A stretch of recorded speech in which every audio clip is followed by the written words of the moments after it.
Okay, so share ko sa inyo to guys, no, kung paano natin guys i-fix yung ganitong issue sa ating GCash application. So kung naka-experience kayo guys ng ganitong issue guys sa inyong GCash application, ay ituturo ko sa inyo guys kung paano natin guys ma-fix yung ganitong issue sa ating GCash application. Okay, so una natin gagawin guys para ma-fix natin guys yung issue sa ating GCash application guys, ay magpunta muna tayo dito guys sa ating Play Store na ito. So punta na po tayo dito guys sa Play Store natin. So ang gagawin naman natin dito guys, so pagdating natin dito guys ay click natin guys yung search engine na ito guys, or yung search na ito. Yan. So i-type lang natin dito guys sa search apps and games guys yung GCash guys, no. So GCash. So type natin yan guys. Yan. So kung makita nyo guys yung GCash natin guys ay updated guys, no. So sa inyo guys kapag meron ditong lumalabas guys na update guys, so kailangan natin guys i-click guys yung update guys para ma-update natin guys yung GCash application natin guys, para maiwasan natin guys yung bug at yung error guys sa ating GCash application. Okay? So kapag okay na tayo dito guys ay updated guys yung GCash application natin guys, at lumalabas pa rin guys yung ganong issue guys, ay back tayo dito guys. So punta tayo dito guys sa Play Store account natin na ito. Yan. So hanapin lang natin dito guys yung settings guys. Yan, so click natin guys yung settings na ito. So click natin yan. So pagka-click natin guys ng settings na ito guys, hanapin lang natin dito guys sa about guys, no. Yung build version or device certification ng ating Play Store guys, no. So click natin guys yung about na ito. Yan, so click natin yung about. So pagka-click natin guys ng about guys, ay hanapin lang natin dito guys yung Play Store version na ito guys. So kung makita nyo guys itong Play Store version guys, makita nyo guys yung blue na ito guys, yung update Play Store na ito guys. So click niyo guys yung update Play Store na ito guys, para kapag nag-download tayo guys ng mga application natin guys, ay maiwasan natin guys yung bug at yung error guys sa ating mga application guys. Okay? So kapag okay na tayo dito guys, so back tayo. Yan. So pwede na nyo guys i-try guys yung GCash application ninyo guys kapag okay na guys, no. Yan. So halimbawa guys ganun pa rin yung issue guys, at na-update na rin natin guys yung GCash application natin guys, ay pangalawa natin gagawin guys ay magpunta tayo dito guys sa device settings natin guys, no. Yan. So click natin yan. So pagdating natin dito guys sa settings natin guys, ay hanapin naman natin dito guys yung application management natin guys, or yung app management natin, or yung app list natin guys, no. So sa akin guys, makita niyo guys ito guys yung app management na ito. So click tayo dyan. So pagka-click natin yan guys, makita natin dito guys yung app list nito. So click natin guys yung app list na yan. So wait lang natin guys, no, naglo-loading siya guys. So halimbawa naman guys, no, hindi natin makita dito guys yung GCash application natin. So halimbawa hindi natin makita dito guys yung hinanap natin na application. So pwede nating i-search dito guys, no, sa search engine na ito. So i-type lang natin guys yung GCash. Yan. So makikita natin agad guys yung GCash application natin guys. So halimbawa lang yan siya guys, no. So back tayo guys. So halimbawa hanapin natin dito guys yung GCash application natin. Yan. So kung makita niyo guys, ito guys yung GCash application natin guys. So halimbawa naman guys ay hindi natin makita guys. So pwede natin guys i-click ito guys yung tuldok na ito guys, no. Yung pangatlong pangatlong option to guys, no.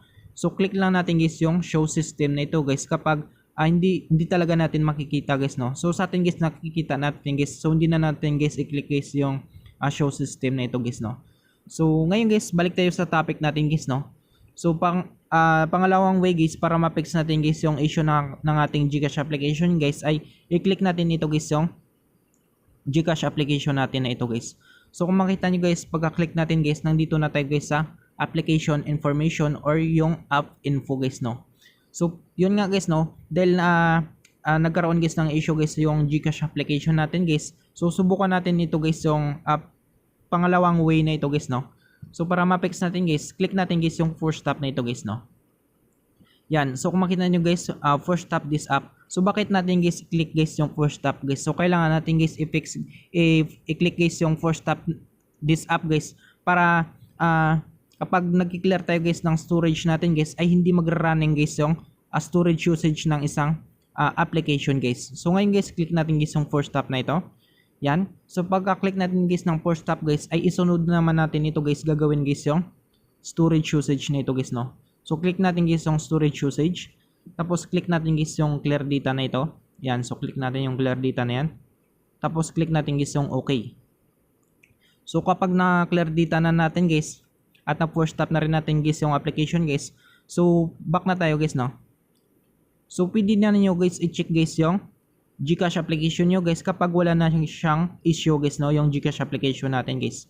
So halimbawa, ganun pa rin guys, meron pa rin issue guys. So try natin ito guys, yung pangatlong way na ito guys, yung mag-change tayo guys ng data natin guys. So para maka-change tayo ng data guys, so i-click muna natin ito guys, yung airplane mode na ito guys, no? Yan, para ma-refresh guys yung network natin. Yan, so bilangan lang natin guys ng mga 10 seconds guys. So halimbawa 1, 2, 3, 4, 5, 6, 7, 8, 9, 10. So kapag nabilangan na natin guys ng 10 seconds guys, so pwede na natin siyang enable guys, no? Yan, so click lang natin guys yung airplane mode na yan ulit. So wala na siyang blow, ibig sabihin naka-enable guys yung airplane mode natin. So ngayon guys, ang gagawin natin, halimbawa naka-wifi tayo. So naka-wifi connection tayo guys. So check natin guys yung GCash application natin guys. Kapag okay na guys, no, wala na siyang issue guys. So halimbawa ganun pa rin, wala hindi pa rin natatanggal guys yung issue sa ating GCash application guys. So try naman natin guys i-change to data guys, no.